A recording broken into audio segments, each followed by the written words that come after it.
the dynamic, asking them about if they're tired, or have you been having sex all weekend with that boyfriend of yours, and asking them what they do with their boyfriends. Taking their hand and putting it on their own flies, to let them feel their erection. I mean, unbelievable things that happen in Parliament and happen in the law, and you can be sure it happens in journalism, and it happens all over the place. And if you don't call out the lesser things, then you, I'm afraid, don't get cultural change. So there can be all the talk in the world we want about cultural change. It happens by dealing with the small things as well as the big things. And so, I'm not going to go on talking about what's currently in the news, but all I'm saying is that don't imagine that the world is about to change because of Harvey Weinstein or anything that's happening in Parliament. What I really wanted to talk about in terms of structural imbalances and about does the law deliver it in an unjust and unfair way, is that it's largely about questioning whether some of the systems are not created with women in mind. And that's been the problem about law. Most law, and we as a nation here in the UK, but it's true in other places too, is that law formally was actually almost exclusively created by men, because of the nature of our law, which is built on case law, precedent, and of course the senior judiciary were responsible for the making of that law, and they were men of a particular class. When it came to Parliament had very few women there, and certainly women who were there were not in the kind of positions of power where they were really addressing some of the ways in which law might affect women. And so the perspective was a very particular perspective. And so it's not just women who don't get a fair crack of the whip on this, it's also people from minorities, it's also people who are in any way different. Mm-hmm. And so that's why diversity in lawmaking one way or another is going to be so important. So I really wanted that general business to be referred to you. How do I see it playing out in the courtroom in the cases that I do? I see it played out because you have to ask yourself the questions about why there are so many women in prison. We've seen since the beginning of the 90s, I wrote Legal Restraint in 1992, and since 1992 we have seen a more than doubling of women in prison. It's now sort of 2.5 times as many women in prison. Now, women become more criminal. Why is it that, are women running amok and sort of creating more crime and robbing banks and things? And the answer is, of course, no. Women are still creating the same kind of crime, low-level crime. But one of the awful things that's happened is that we've seen a creeping into the courtroom of the idea that equality means treating people as the same. And that's one of the problems, and that's one of the reasons why there are so many more women in prison. And it's also about designing systems that are not going to work for women, like community service orders and so forth, that women are poorer and less likely to pay fines, and so the courts struggle to find good ways of dealing with women when they've offended, and that by and large women are there for pretty low-level crime. Some of the increase, undoubtedly, will be about the rise in drug use, and drug use being linked almost invariably, of course, to pretty miserable living conditions and existences, but also often doing things at the behest of others.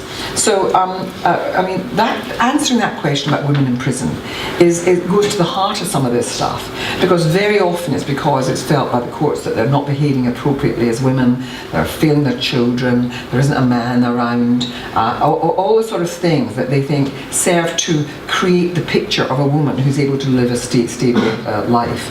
And even without knowing it, there are those unconscious biases that operate in the courtroom about what good womanhood looks like. And so, I could go through all of this, but over this last 40 years of practicing at the bar, I've been involved in campaigns for changing rape law, domestic violence law. We've changed lots of things through Parliament, and I can't pretend to you that we haven't made a lot of headway, because we have. It's on the agenda now. It's certainly there. We talk about it, and we do things about it, and there are many more resources available, and NGOs and all kinds of things to make the lives of women better within the system. But it still fails, and it fails because of the underlying attitudes which are part of still living in a patriarchal patriarchal society. And I think we have to recognise that unpinning that and challenging that, those structures that hold it in place, is a very difficult thing. And of course, we can only say that this can be dealt with as something that is not a woman's problem. This is not a woman's problem.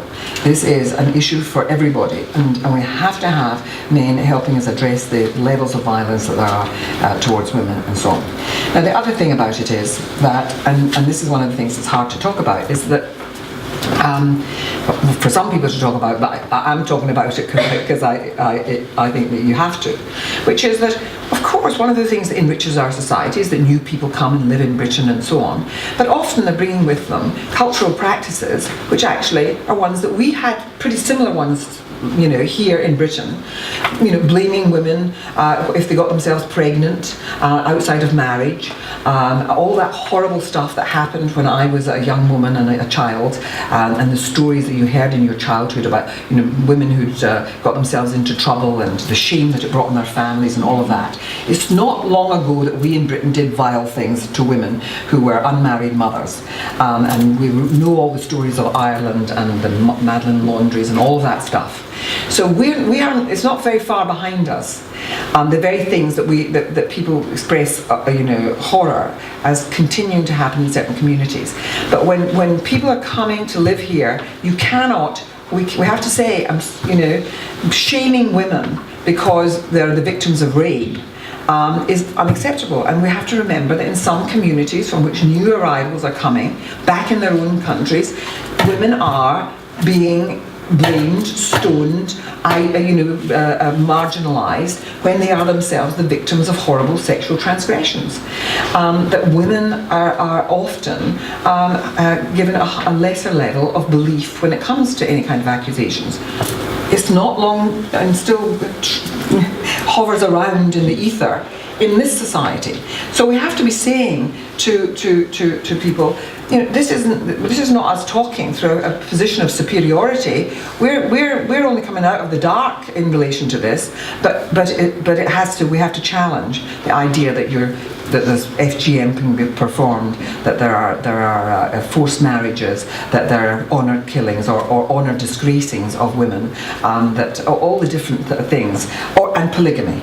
I have, you know, as soon as when I've done cases and I've represented people and there's been multiple wives involved, often, you know, there's cruelty, and sometimes it's cruelty perpetrated by first wives who've been sort of abandoned in order for a new wife, and part of that is about the humiliation and degradation it means for women. And so we mustn't buy into this idea that this is all simply a cultural practice that has to be allowable. We have to name it as something that is in the end not about equality and certainly not about justice for women. So those issues are hard. And it really does mean a constant battle.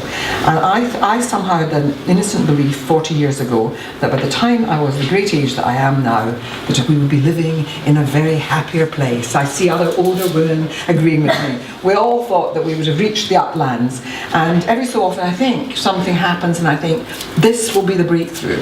The Savile thing and women all coming out and saying this happened historically to women, that this will be the breakthrough.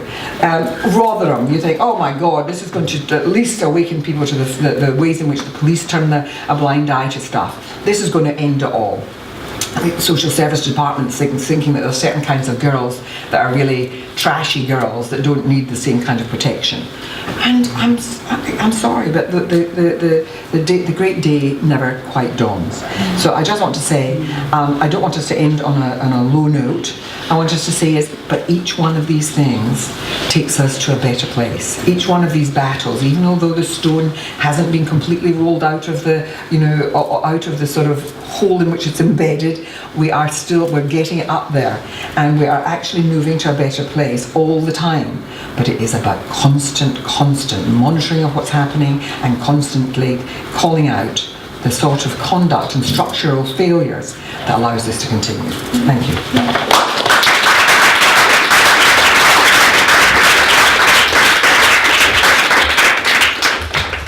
Thank you very much, Helena.